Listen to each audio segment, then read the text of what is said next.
You guys, this book broke me, and yet I would consider it a masterpiece. Book 2 of Malazan Book of the Fallen, Deadhouse Gates, pulls no punches. Steven Erikson talks about the devastation of trauma, of war, and of transformation. Equal parts powerful and devastating. I'm Nikhil with Shelf-Esteem, and this is my spoiler-free and spoiler-filled review of Deadhouse Gates, Book 2 of Malazan Book of the Fallen.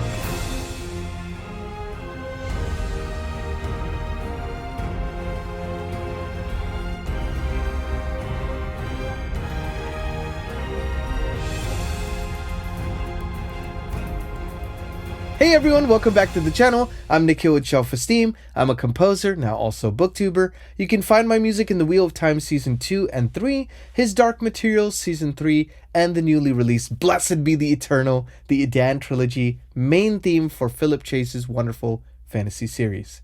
So I wanted to talk to you a little bit about what has kind of been the tipping point for me in terms of Malazan Book of the Fallen. When I first read Gardens of the Moon, I felt very similarly to some other readers. I think I really liked what I was reading, but I didn't really understand everything I was reading, and that was okay. I was warned prior that there was a little bit of a learning curve. Steven Erikson drops you in the world and makes you fend for yourself. That could be a good and also a complicated thing, but the characters were enough to keep me turning the pages. It still felt a little disjointed though, I'm not going to lie. So I was kind of eager to pick up the second book and see how it compared to the first. So did it stack up?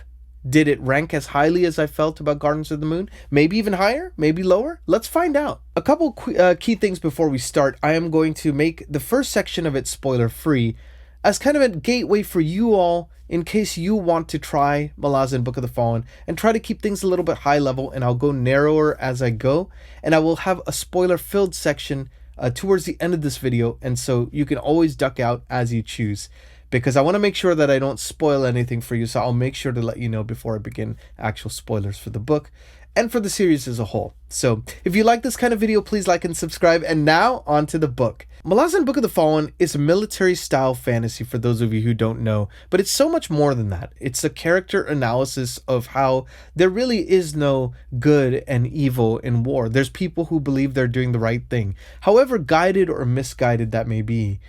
And it's interesting because that allegory ends up manifesting not only within the people that are involved in these conflicts, but also the gods themselves. They participate in these conflicts. They may instigate these conflicts. The second book is remarkably different to the first, I felt, both in terms of the types of characters, the place in Malazan, the Malazan universe. It takes place in a completely different area.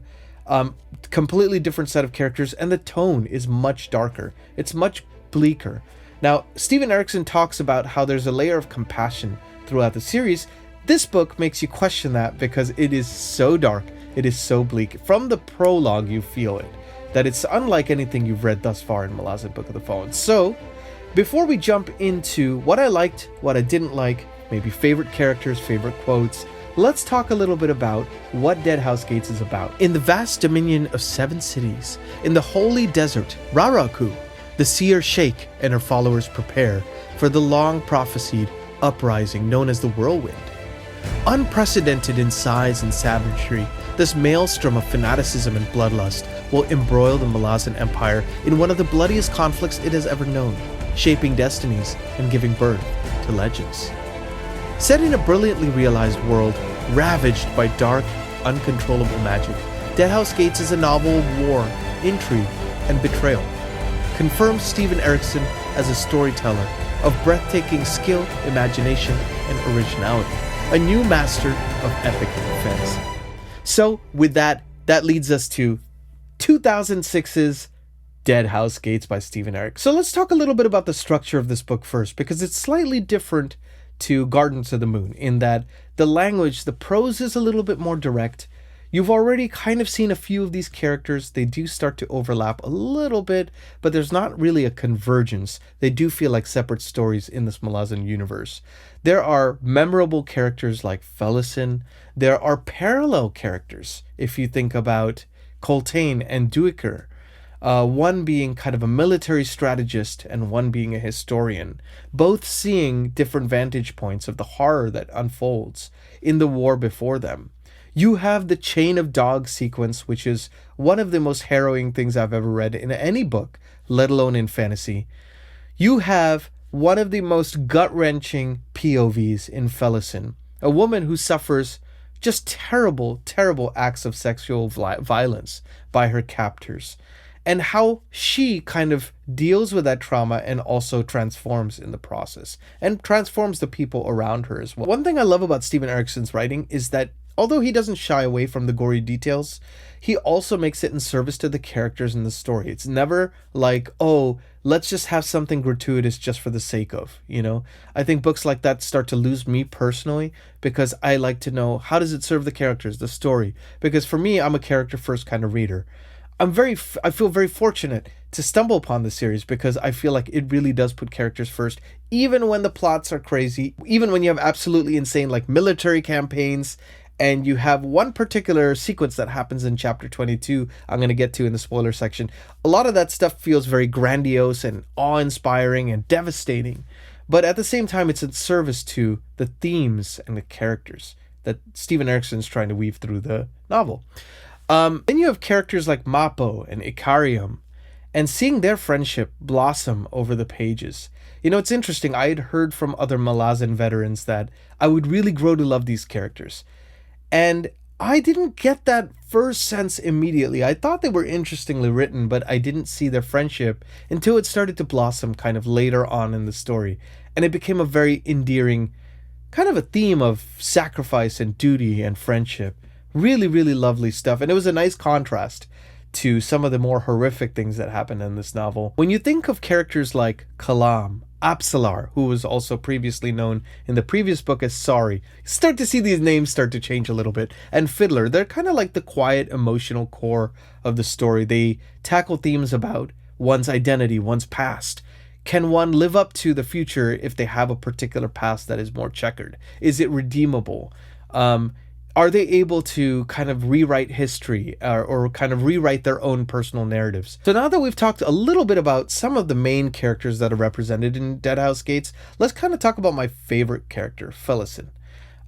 If I had to choose one, it would be her, bar none. I think there's some really great characters in this. I've never seen PTSD and I've never seen trauma dealt with such a deft hand as the way Steven Erikson does. I feel like she has a very complicated relationship with her captors and the people who enact this violence on her. It almost becomes like a Stockholm Syndrome kind of situation where she, you know, feels for and cares for even the people who enact this violence against her, because she feels like, oh, compared to some of the other treatment I've gotten, this is the best I can get, you know? So you kind of see her from these humble beginnings and you start to see her evolve. We'll talk a little bit about that a little bit more in the spoiler section, but I just felt like the way her character was treated was with deference and respect while still going through the grime and the muck that you really feel reading this book. So I would say that's my favorite character. I would love to know in the comments if you read Deadhouse Gates, if you had a different favorite character. I know a lot of people talk about Mappo and Ikarium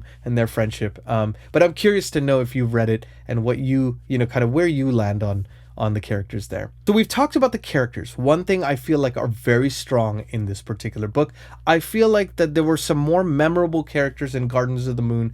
Overall, I felt like there was a larger stacked cast of memorable characters in Gardens of the Moon, but the ones that are represented in Deadhouse Gates are far more deeply explored and more nuanced. And I think Steven Erikson's prose improved too. Maybe it's just his storytelling style changed for this book so that he could tell the story and tackle the themes he wanted to, but I felt like it was so much more direct. I like the quotes much more. I'm always reminded of this particular quote that I think represents the book to me, which is, "History is written in blood, not ink." And I just feel like that's the perfect way to describe not only these characters, the themes, but also kind of the tone of the book in itself. Just the idea that in war, there really are no victors. If you think about what price people have to pay to win. And even the losers, you know, the winners and the losers pay prices of their own. And it kind of talks about not only the military campaigns from like an outside perspective zoomed out, but you're zooming into different people. And it's not just the heads of these the Wiccan clan, or like the High Fist or something like that of the Malazan Empire. We're talking about the foot soldiers. We're talking about down to the nitty gritty. You're getting different POVs and seeing like, how are these people dealing with their traumas? How are these people dealing with something?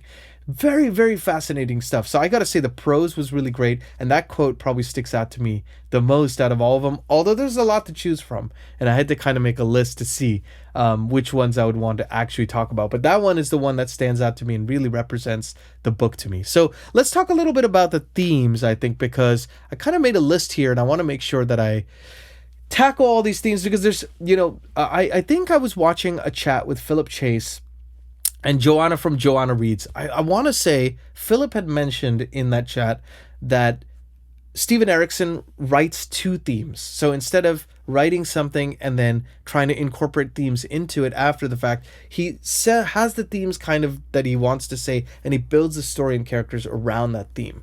So it's almost like a roots to branches kind of way, and it becomes very apparent, especially in this entry, I think, which makes me very excited to see what the third and onwards entries will be like. But let's talk a little bit about the three themes that I kind of noticed in this book. So the first one, as I mentioned, kind of alluded to with Felisin's character, suffering as a means of transformation.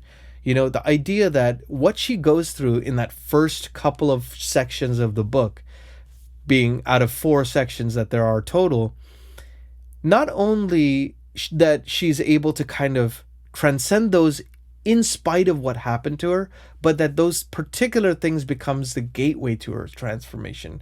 And I think that's a lot like life, the pain that we deal with. Obviously, her pain is something that I could never, directly relate to, but being able to see it and kind of like live it through her experience by reading about her experience, you kind of realize like how much that can be true in life, that pain can be the opening towards acceptance and self-acceptance and coming into your own. And I know I've dealt with that in much smaller respects, in my own life. And so that I felt like was a really nuanced and beautiful way that Steven Erikson kind of tackled that in this book.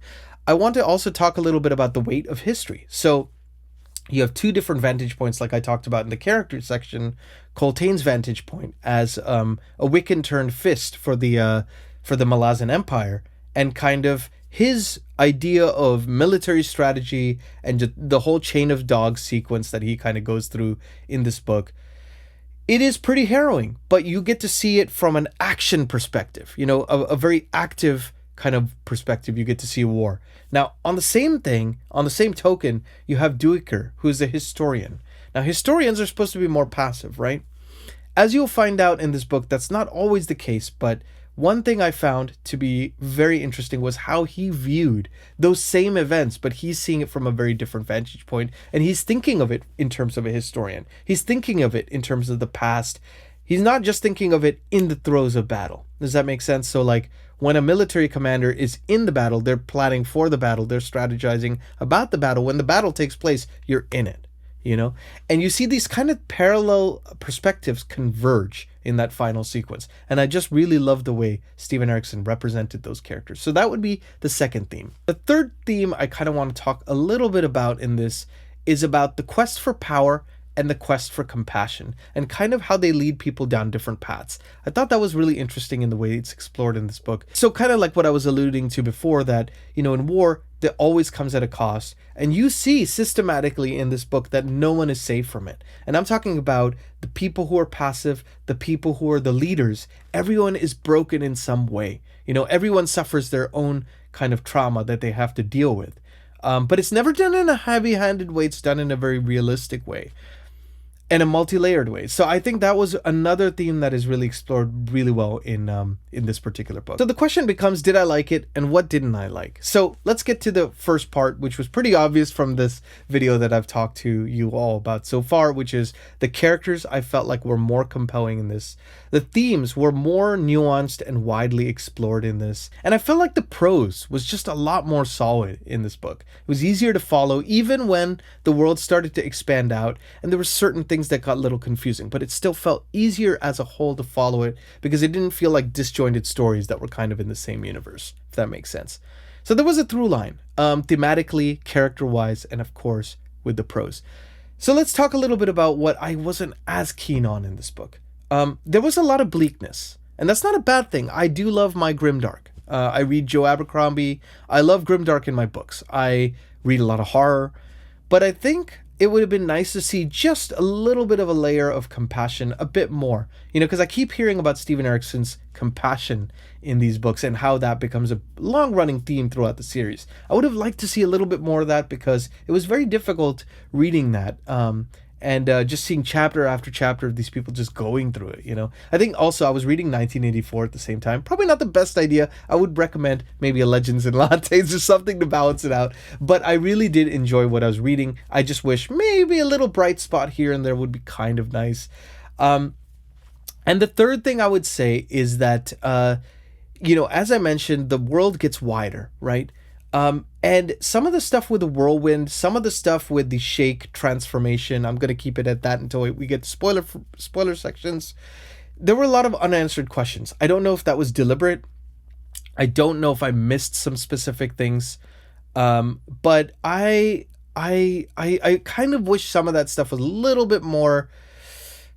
less up in the air for me. So I'll talk a little bit more about that in the spoiler section. So let's jump to the spoiler section actually, because I think now would be a good time to kind of go into that. So spoilers in 3, 2, 1. So one of the revelations I almost glossed over entirely, which was the Kellanved dancer revelation. The idea of these gods, right? These ascended beings. And you see that Cotillion, I think, was the dancer, right?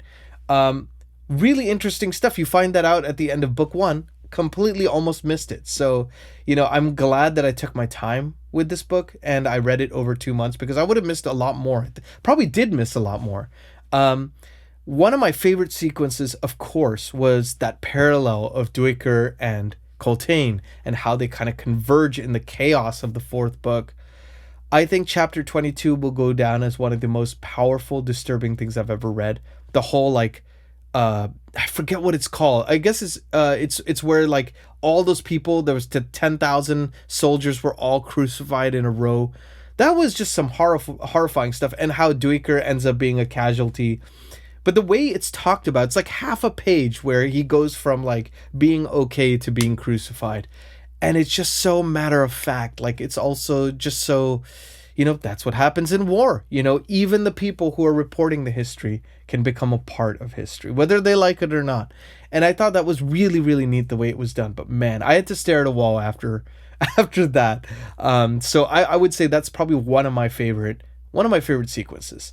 But man, this book just made me go, I need to not only read the 10 very big books with you all in this kind of full-scale read-along that we are doing, but also I want to read some of the other side stories. I want to read the Carcanis trilogy, some of the other books in the Malazan universe, the Ian Esselmont books as well. I think it would be really great to explore more, because if Deadhouse Gates is any indication, and some people say that there are better books that are still in the series ahead, then I know it's going to be a fantastic, devastating, profound, and beautiful ride, and I'm so glad that all of us are doing it together. We have a Discord channel, and we have a FABLE app. 50 people on FABLE are reading it alongside us right now, and a bunch of people on Discord as well. So I just really appreciate you being on the journey, because I know Malazan Book of the Fallen can be very daunting for a lot of people, and I figure, you know, I want to read this thing. I know a lot of people want to read it, and we all want to read it at our own pace, but I have a read-along schedule with some skips, some break months where we can all read together. I want to make this fun, and make it as fun as possible. So that leads me to a question for you all. I want to plan more Malazan content for the coming months. I would love to know from you what you would like to see on the channel. I'm doing these dedicated reviews because I think they each deserve their own review, and I want to make this something special for you all. So let me know in the comments what you think would be better, you know, what kinds of videos you would want to see, what kind of topics you'd want to see covered. If you want to see more live stream discussions on Malazan Book of the Fallen, I'm happy to do that as well, because as I like to always say, this is our channel. I'm just the steward, just the guardian. So hope you enjoyed this review, you guys. With that, I'm Nikhil with Shelf-Esteem. Be good to yourselves, be good to each other. I will see you as always on the next video. Take care.